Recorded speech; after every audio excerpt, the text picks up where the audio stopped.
Now it's very easy to make salt dough. All you need is a windmill. Well, you don't necessarily need a windmill, as long as you've got some flour. You need some salt, you need a bowl to mix it in, you also need a mug, water, and you also need flour as well. Now to start off with, you need flour. Now I'm sat next to where the flour actually comes into this big sack, but you can use it out of the bag, don't worry. Now listen, all you need is 2 cups of that, level cups or mugs of that. See, there's one. Just pop it in the bowl, and 2. God, I wish I had one of these at home. Oh, this is fantastic flour. 2 of those, and then you also need 1 of salt. Just ordinary salt, that's all you need. So it's 2 to 1. Anyway, so that's 2 to 1. And then all I'm going to do is mix that in like that together.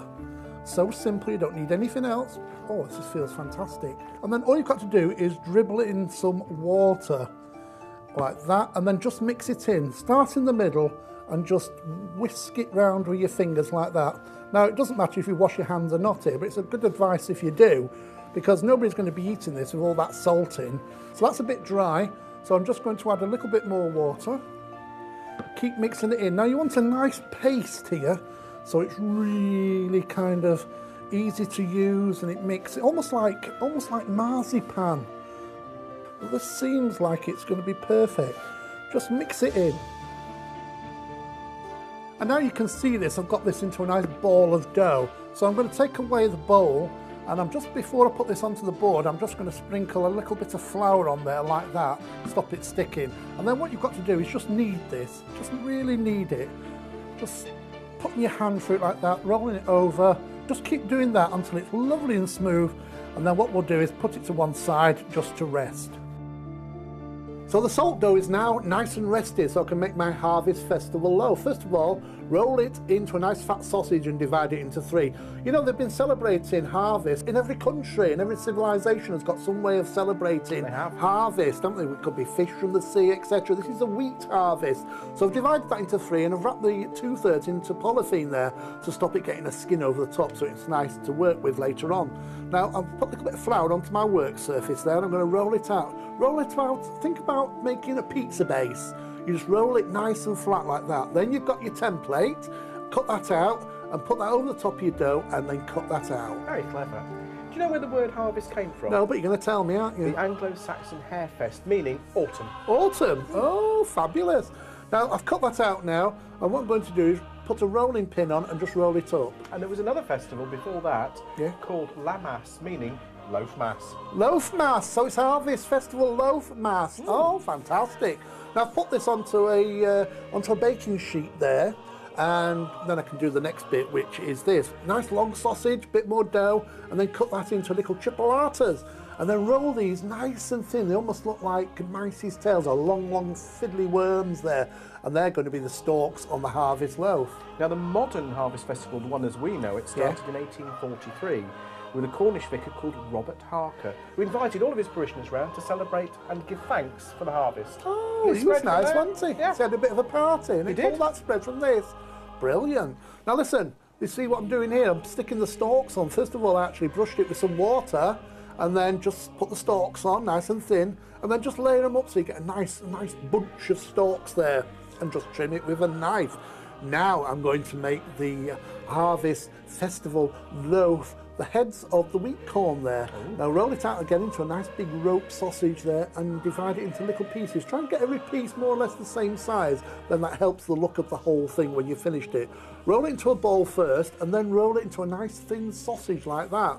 And then take the edge of your hand and just roll down one side to get a nice pointed look. Now the Americans have a very special Thanksgiving, in fact it's called Thanksgiving, which they celebrate on the 4th Thursday of every November. Do they? Oh, tell me more about that. I've got an interesting bit coming up here. Look, you can just cut it one side using scissors of the wheat sheaf head there, so you're forming like the little husks. Is that what they're called? Husks? That's right. Oh, so I've done one side, and now do exactly the same on the other. Even you could do this, couldn't you? Mm-hmm. Simple, anybody can do it. And then we're going to cut down the centre just like that. Now, the first Thanksgiving in America was celebrated in 1621. Was it? Yep.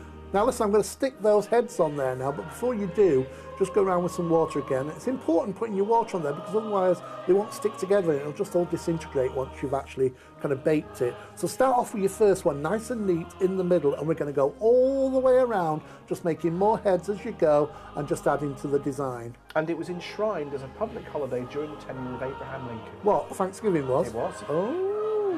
I wish I had Thanksgiving in this country as well. It'd be like having 2 Christmases, wouldn't it? I think you can just about cope with one. Oh, really? Do you see how this is building up? See, anybody can do this. Or you just automatically come together. All you've just got to do is put one next to each other and just go round. Now, you're left with a ball bit in the middle. Do you see that ball bit in the middle there? I did. What are you getting now, at? let's say you've got a ball bit as well, but you can't cure it this way.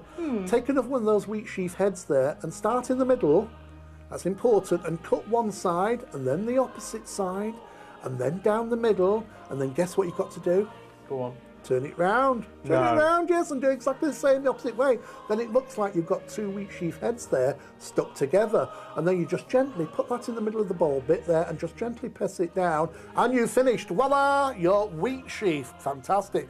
Now, guess what I'm going to make you? Go on. I've got a little bit of dough here. I'm going to make the Harvest Festival mouse that goes on the loaf. First, take a little bit and just roll it into a long, thin strip to be the tail. Make it nice and pointed on the end. A little bit of water on the loaf, and then just twiggle it onto the loaf there, ready to put the body on. Now, that's another ball of dough there, and then just roll down one side so you form like a pear shape, really, a bit of a pear, so it's got a nice big fat bum there at the back.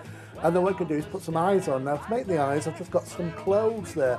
So just push those in either side. And you can see the mouse is coming together just by doing that. But I'm going to give it some ears. Give it some ears. I'm going to use the scissors there, just like I did with the wheat sheaf heads there. Just cut either side, and you've got the ears to the mouse.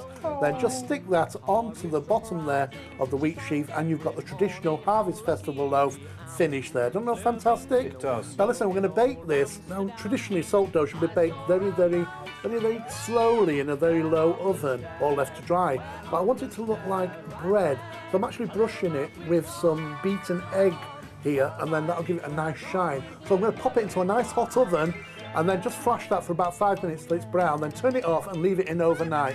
So it's been in there about 8 hours now and it's completely dry, but then put it on a wire rack there so it carries on drying. Any moisture in there will come out, and there you've got one little bit of a decorative wheat sheaf there. You can hang it on your walls or do what you like with it. Now this one's a little bit shiny. Yes, I know I burnt this one, you can see. But give it 3 coats of varnish, but not the back, because if there's any moisture in there you want it to evaporate.